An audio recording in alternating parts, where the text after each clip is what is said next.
सभी विद्यार्थियों का एक बार फिर हमारे YouTube चैनल MDLE सर में स्वागत है।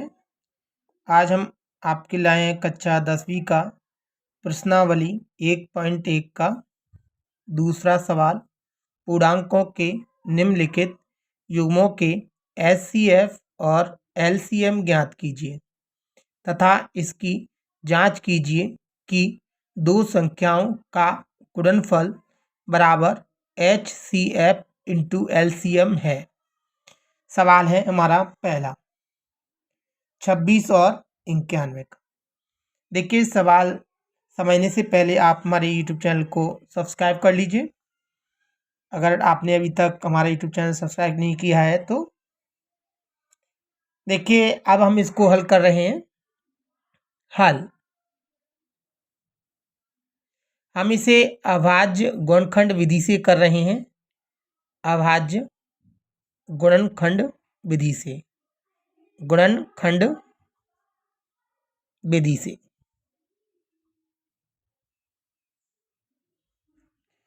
सवाल है हमारे पास 26।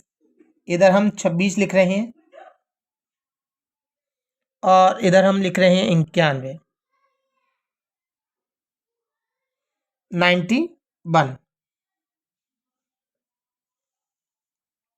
देखिए, सबसे पहले हमें इनके गुणनखंड निकालना है। अभाज्य गुणनखंड पीछे 6 है इकाई अंक। हमने देखिए इससे पहली वीडियो में आपको बताया था कि किसी संख्या का अगर इकाई अंक 0, 2, 4, 6, 8 हो तो उसमें हम 2 का भाग देते हैं। चलिए हम इसमें 2 का भाग देंगे। 2 एक कम 2, 2 का भाग 6 में देंगे। 2 तिया 6। हम देखेंगे यहाँ पर एक 13 जो संख्या है ये अभाज्य संख्या है। अभाज्य संख्या वे संख्याएं होती हैं जिनमें एक या स्वयं के अलावा किसी अन्य संख्या का भाग नहीं जाता। हम देखते हैं 13 एक अभाज्य संख्या, इसलिए इसमें 13 का भाग जाएगा। 13 एकम 13। अब हम इधर देखेंगे इसी प्रकार। हम देखेंगे इसका इकाई अंक जो है वो 1 है, अर्थात हम जानते हैं जिस संख्या का इकाई अंक अगर 1 हो तो उसमें हम 3 का भाग देंगे। अगर 3 का नहीं जाएगा तो 7 का। हमने ये भी पढ़ा है कि किसी संख्या का इकाई अंक अगर 1, 3, 7, 9 हो तो उसमें हम सबसे पहले 3 का भाग देते हैं। 3 का ना जाए तो 7 का, 7 का ना जाए तो 11 का, 11 का ना जाए तो 13 का। इसी तरह हम अभाज्य संख्याओं का भाग देते हैं। अब हम देखेंगे इसका इकाई अंक 1 है, अर्थात हम 3 का भाग देंगे। 3 त्रिक के 9, 1 शेष बच रहा है अर्थात भाग नहीं जा रहा। जब एक 3 का नहीं जा रहा तो हम 7 का देंगे। 7 एकम 7। हमारे पास बचता है इसमें 2 इसमें लेंगे 21 हो जाएगा। 7 तिया 21। हम जानते हैं 13 एक अभाज्य संख्या है, अर्थात इसमें 13 का ही भाग जाएगा। 13 एकम 13। हमने देखिए दोनों संख्याओं के जो गुणनखंड निकाले हैं तो 26 के यहाँ हम लिखेंगे 2 इंटू 13 और 91 का हम यहाँ पर लिखेंगे 7 इंटू 13। 7 इंटू 13। अब हम इसमें देखेंगे कि सबसे पहले हम HCF निकालेंगे। HCF का फुल फॉर्म होता है हाईएस्ट कॉमन फैक्टर। इसे हिंदी में हम मासा बोलते हैं, महत्तम समापवर्तक। तो हम यहाँ देखेंगे HCF में यानी इसमें कॉमन फैक्टर देखेंगे तो दोनों में हम देखेंगे कॉमन जो हमारे पास है वो 13 है। देखिए 13 इसमें भी है, 13 इसमें भी है, अर्थात हम देखेंगे इन दोनों में कॉमन जो आ रहा है वो 13 है, अर्थात इसका जो HCF है वो 13 है हमारे पास और कोई कॉमन संख्या नहीं है। इसी प्रकार अब हम देखेंगे यहाँ पे LCM का फुल फॉर्म होता है लोवेस्ट कॉमन मल्टीप्लायर, यानी लासा। हिंदी में से लासा बोलते हैं। फुल फॉर्म है इसका ला माने लघुत्तम, सा माने समापवर्तीय। चलिए हम इसमें देखेंगे कि सबसे पहले हम ऐसी संख्या लेते हैं जो कॉमन हो। तो हम देखेंगे इन दोनों में 13 कॉमन है और कुछ कॉमन है इनमें नहीं है। जब कोई कॉमन ना हो फिर हम जो शेष बचता है उन संख्याओं को भी लेते हैं। जैसे 2 कॉमन नहीं है, इसको भी हम ले लेंगे यहाँ पे 2 इंटू, फिर हम देखेंगे 7 भी कॉमन नहीं है, अर्थात हम 7 भी ले लेंगे। हमने देखिए 2 भी ले लिया और 7 भी, इसके अलावा कोई संख्या बची नहीं। बस अब हम इन सब का गुणा कर दें। 7 का गुणा 2 से करेंगे, 7 दूनी 14, 14 का गुणा अगर हम 3 से करेंगे, 14 तिया 42, हासिल आई 4, 14 का गुणा 1 से करेंगे तो 14, 14 और 4 18 होता है, यानी 182। हम देखेंगे इसका एचसीएफ जो निकला है वो 13 है और एलसीएम जो निकला है वो 182 है। मैंने कहा देखिए एचसीएफ को हम मासा बोलते हैं, मासा हिंदी में, और एलसीएम को हम लासा बोलते हैं, लासा। मासा का मतलब हमने बताया महत्तम समापवर्तक, लासा का मतलब लघुत्तम समापवर्त्य। अतः हम लिख सकते हैं अतः एचसीएफ 13 और एलसीएम 182। यही देखिए हमारे सवाल का आंसर है, यही सवाल का आंसर है। अर्थात हम देखेंगे इस सवाल में जो हमसे कहा गया था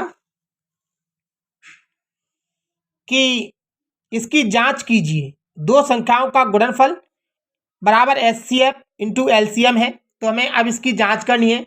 वैसे ये देखिए हमारा उत्तर हो चुका है, इस सवाल का उत्तर हम यहाँ लिख सकते हैं उत्तर, लेकिन अब हमें जांच करनी है। चलिए हम यहाँ पर जांच करते हैं, तो यहाँ लिख सकते हैं हम सत्यापित या जांच।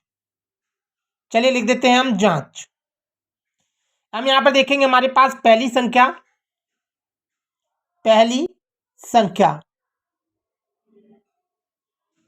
नीचे हम देखेंगे दूसरी संख्या,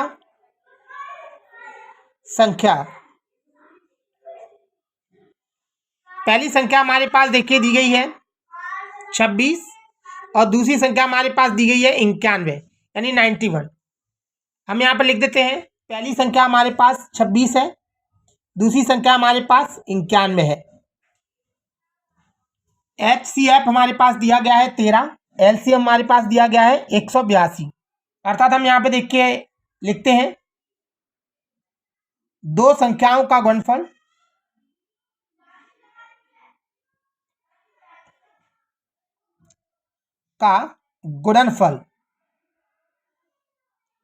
बराबर दिया गया है एचसीएफ इंटू एलसीएम। देखिए हमारे प्रश्न में दिया गया है, हम देख सकते हैं दो संख्याओं का गुणनफल बराबर एचसीएफ इंटू एलसीएम। तो हमने देखिए यहाँ पर उतार लिया है जांच में। चलिए हम करते हैं। दो संख्या हमारे पास 26 और 91 है, अर्थात हम 26 और 91 को लिखेंगे यहाँ पर। दोनों का कहा गया है गुणनफल, मैंने गुणनफल लगा दिया, बराबर एचसीएफ, एचसीएफ हम देखेंगे 13 है हमारे पास, इंटू एलसीएम, एलसीएम देखेंगे 182 है हमारे पास, 182। अब हम देखिए इन दोनों का गुणा करेंगे। यहां पर हम इन दोनों का गुणा कर सकते हैं 26 और 91 का। चलिए हम 26 और 91 का यहाँ पे रफ बनाकर गुणा कर रहे हैं। ये देखिए हमारे पास रफ है, पेपर में आप रफ पीछे बनाएं। हमने यहाँ पे 26 और 91 ले लिया है। हम एक का गुणा अगर 26 से करेंगे तो 26 ही आएगा, यानी एक का गुणा पहले 6 से 6, 2 से करेंगे 2, गुणा लगाएंगे। 9 का गुणा 6 से करेंगे तो 9 6 54 होता है, हासिल आती है 5। अब 9 का गुणा 2 से करेंगे तो 18 हो जाएगा। 18 में अगर हम 5 जोड़ेंगे तो 18 5 23 होता है, हम 23 लिख देंगे। ये 6 का 6, ये भी 6 का 6, 4 और 2 6 होता है, 3 का 3, 2 का 2, 23 66। हमारा इसका दोनों का गुणनफल आया 23 66। इसी प्रकार आप 13 और 182 का गुणा कर सकते हैं। चलिए हम डायरेक्टली गुणा करते हैं। देखिए 182 का 13 से गुणा करें या गुणा 13 का 182 से करें, बात एक ही है क्योंकि गुणा में आगे पीछे कर सकते हैं। तो देखिए हम अगर 182 का 13 से गुणा करते हैं तो भी वही आएगा, और 13 का 182 से गुणा करेंगे तो वही आएगा। अर्थात हम 13 का 182 से गुणा करते हैं। 13 का गुणा अगर 2 से करेंगे तो 13 दूनी 26, हासिल आई 2। 13 का गुणा अगर हम 8 से करेंगे तो 13 8 104 होता है, 104 और 2 जोड़ेंगे तो 106, हासिल आई 10। 13 एक कम 13, 13 और 10 23 होते हैं। अर्थात हम देखेंगे, देखिए 23 66 बराबर 23 66, हमारा बिल्कुल देखिए LHS और RHS दोनों समान आए हैं। अर्थात हमारे सवाल का जो आंसर है वह बिल्कुल राइट है। हम कहेंगे हमारे सवाल का जो उत्तर है बिल्कुल सही है, अर्थात हमारा सही आंसर है। यही इसकी जांच हो गई। अगर आपको देखिए ये सवाल अच्छी तरह समझ में आया है तो आप हमारे YouTube चैनल को सब्सक्राइब करें और हमारी वीडियो को लाइक करें और शेयर करें। और देखिए और भी इसी तरह के सवाल देखने के लिए हमारे YouTube चैनल पर जुड़े रहें और हमारे YouTube चैनल को देखते रहें। देखिए हम आपको ये हर क्वेश्चन को सॉल्व करके देंगे। हमारे वीडियो को देखते रहें और शेयर करते रहें। हमारे वीडियो को लाइक ज़रूर करें और शेयर ज़रूर करें। हमारे वीडियो देखने के लिए आपका बहुत बहुत धन्यवाद। थैंक्स।